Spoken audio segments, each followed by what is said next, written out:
অনেক বাবা-মা এবং দাদি-নানিরাই বাচ্চার পেটে যদি গ্যাস হয় বা অতিরিক্ত কান্নাকাটি করে তাহলে গ্রাইপ ওয়াটার খেতে দেন। গ্রাইপ ওয়াটার কি বাচ্চাদের জন্য স্বাস্থ্যসম্মত?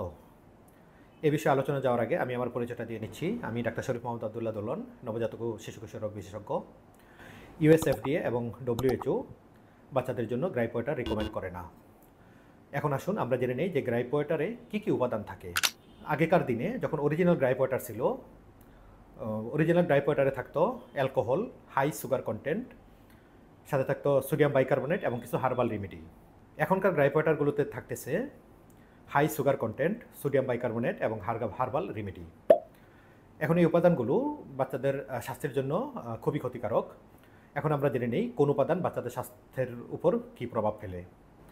অ্যালকোহল বাচ্চাদের ডেভেলপিং ব্রেনের জন্য খুবই ক্ষতিকারক এবং ব্রেন ডেভেলপমেন্টে অ্যালকোহল বিরূপ প্রতিক্রিয়া সৃষ্টি করে।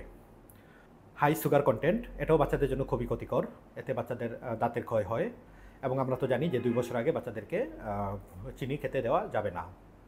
সোডিয়াম বাইকার্বনেট এটাও আসলে বাচ্চাদের স্বাস্থ্যের জন্য খুবই ক্ষতিকারক।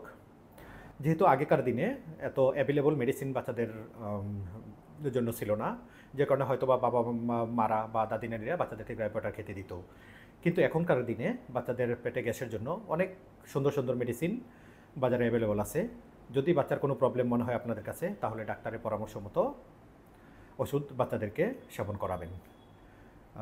তথ্যগুলো যদি আপনাদের কাছে উপকারী মনে হয় তাহলে সবার সাথে শেয়ার করবেন। ধন্যবাদ সবাইকে।